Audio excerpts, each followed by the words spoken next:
Hey, did you know that I make merch? These are my own rings. I make these and you can get a ring if you want to support my channel. This one is made in silver, this one is made in bronze. I didn't make this one though. Link in the description, and thank you so much for your support. Hello noble ones and welcome to Metatron's Academy. This is the second episode dedicated to the wonderful Sardinian language. So of course this is a language that is spoken in the island of Sardinia in Italy, and we've already made one video which was about the Sardinian variety called Sardo Campidanese, which is the language spoken in the southern part. There are some specific towns and locations, but I've already spoken about that. You'll find a link in the description. But today we're talking about the northern, or one of the northern varieties, which is called Sardo Logudorese. Did I pronounce that right? Yeah, it's correct. Now, the reason why I'm really interested in this one is because I've been told that Sardo Logudorese is actually a very conservative variety in the sense that it should, we'll see as we try and listen to it right in a second, but it should still preserve, it should still have some pronunciation that would connect it to classical Latin, in the sense of the pronunciation that Latin was spoken with between the 2nd century BC and the 1st century AD. If you want to hear what classical Latin, the constructed pronunciation of the classical period sounds like, I have a video where I speak 5 minutes fluently spoken, no jump cuts of Latin with the reconstructed classical period pronunciation. Let's see if we can identify something, and also, as a native Italian speaker, how much I can actually understand of the Sardo Logudorese. Let's go. The Sardinian language. Limba ʻzaɾda. Numbers 1, 2, 3, 4, 5, 6, 7, 8, 9, 10. So already the first thing when it comes to the numbers that I'm finding fascinating is that number 5, which in Italian is cinque, in this variety seems to be pronounced kimbe. And the fact that the C is pronounced like a K is the first point of connection that we find with how classical Latin was pronounced by, for example, the ancient Romans, particularly the upper class.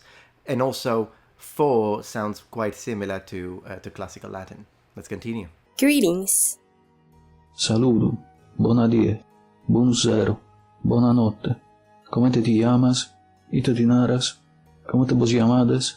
Ite vos narades? Mi llamo Antoni, Minaro Antoni, su nome meu est Antoni. By listening to it the first time, I have to say that, of course, I'm Italian. Still, this sounds closer to Portuguese to me than it does to the way I would speak naturally in standard Italian, or in general in Italian, regardless of which region. So that's the first thing I'm noticing. It's fascinating, but pronunciation-wise, if I see it written, it does remind me of Latin with a lot of S's at the end. We'll see if that trend continues, but when I hear it spoken, it actually sounds quite closer to... It's like a mix between Italian and Portuguese, if that makes sense. Let's listen to a little more. Come te ses? Come ti stas? Come te settis? Come te sedzis? Come ti stades? Cantos annos has? And basically these few words here, I actually didn't recognize. I don't know what he's saying. The first set of like good morning, good night, yeah, I can recognize those, but honestly, I can usually recognize those in any Romance language, regardless of where they are. So it's not like I was expecting to understand that. But the second set, so far I'm not really understanding. Cantos annos tenes? Cantos annos attis? Well, yeah, I understood this one actually. It means how old are you? But wait, am I? What music is that? Cantos annos atzis? Cantos annos tenides? It's Oblivion. Wait, this is the Elder Scrolls Oblivion music. What the heck did they go? I mean, great. I love the game. I suppose they like the game too. That is totally the Elder Scrolls 4 Oblivion music. An unforeseen twist. Annos, tenzo 22 annos. Piacere de ti conoscere. Interesting that he says tenzo, which is closer to tengo, to say I have, like, because in Italian we say ho 22 anni, I have 22 years, that's how we say I'm 22. He's saying tenzo, which is closer to tengo, which is basically more similar to how they say it in Spanish. I don't know how they say that in Portuguese, please let me know in the comments.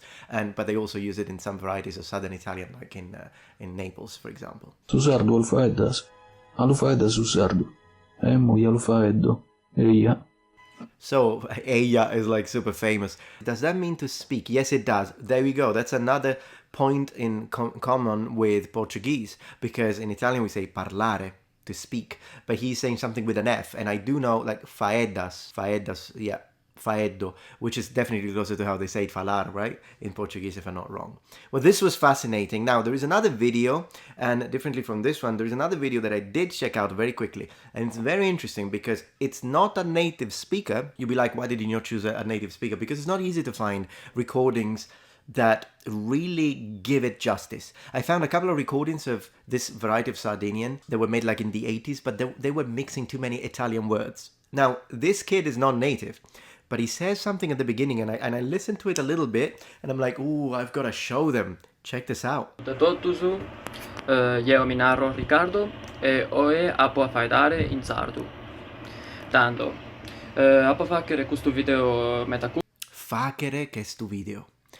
So he's saying that he's making this video. Now, the verb to do in Italian is fare. He says facere, and it's so fascinating because the C is once again pronounced like a K, which is a connection with how classical Latin was spoken. And it's probably because of the fact that, I mean, it's an island, so it was disconnected, and so the way the language evolved and turned the C in Latin, like centurio, centuriones, how that one became centurio, centuriones, etc. in mainland, and basically the majority of the varieties of even all the different regional languages in Italy, but they kept it. It's like a testament of how classical Latin was actually pronounced. Fascinating stuff. Let's listen to this kid a little more, because of course, not being native, he probably has an accent that he doesn't sound exactly like a native speaker, but the fact that he's learning Sardinian and he speaks it so well, I mean, I don't know where he's from, but he's doing a great job. Portuga no, sinceramente, a como no tenso ite narrare, ma poto galu fai dare un pacu a supra desa limba e a supra de su dialetto che so fai dando a como. So interesting. I believe I'm not actually quite sure what he said. It's really difficult for me to understand this version of Sardinian. I find it more difficult to understand than the other version of Sardinian, Campidanese. And probably one of the reasons is that this is more conservative. I know that he said limba, and I believe that limba means language. Very, very cool. Now, one thing I wanted to check, because the numbers seem to be a good indicator of how the pronunciation is really close to classical Latin. So let's have a look at the website that is going to show us a list of numbers in Sardinian Logudorese, and it's over here. Of course, you'll find links in the description for every video that I show, so you can go and check out the original creators and this one too. So if we look at the numbers, we're already seeing the first 10. When we go into, for example, 12, we have undigi or undiki, doigi or doiki, etc. And then if we look at 30 for 30, centu, I freaking knew it, centu, just like centum, because once again in modern Italian we say cento. I think in Sardo Campidanese they do say centu, but here it's centu. And in classical Latin, so in ecclesiastical Latin, and even in medieval Latin, it had already become centum, and possibly the M already started to become a full-on consonant. But in classical Latin, the pronunciation of 100 would have been centum, with a completely nasalized M, and the C is a K. And here, it remains so. They just, I imagine they pronounce the M fully, maybe. I don't know. If you speak this variety, let me know if the M is a full M, or if you retained even the nasalization, which they do retain, for example, in Portuguese. But they do say centu, and I find that fascinating. That is literally a heritage that is at least 2,000 years old, probably older than that, maybe 2,500 years old, and it's still in there. Mind-blowing. Anyways, this was a little bit of a shorter video, I suppose, because we are trying to divide the Sardinian language, and we will make another one for the Sardo Nuorese soon on the channel. So far, if you haven't checked out the previous iteration, of course, absolutely check it out, and then let me know in the comments which of these two varieties of Sardinian, Campidanese or Logudorese you find more interesting, and which one you would like to try and pick up, perhaps, if it's a language you think that it would be cool to learn. For me, very difficult to understand. I'm struggling. I'm really struggling to understand it. But it would be great if I could find more videos. And if you are a native speaker of this variety, please contact me, because it would be cool if we could maybe have a little exchange and see if you can speak to me, or maybe, like, I don't know, your dad or whoever, your mom, someone who speaks it fluently, and let's see how much I can actually engage in a conversation, particularly if I try and speak Sicilian back. I mean, that would be, oh my gosh, that would be amazing. Bypass Italian altogether, just do Sicilian and Sardinian and see what happens. Well, let me know if you're interested, because I could totally make that video. As always, thank you so much for joining Metatron's Academy. And don't forget the rings.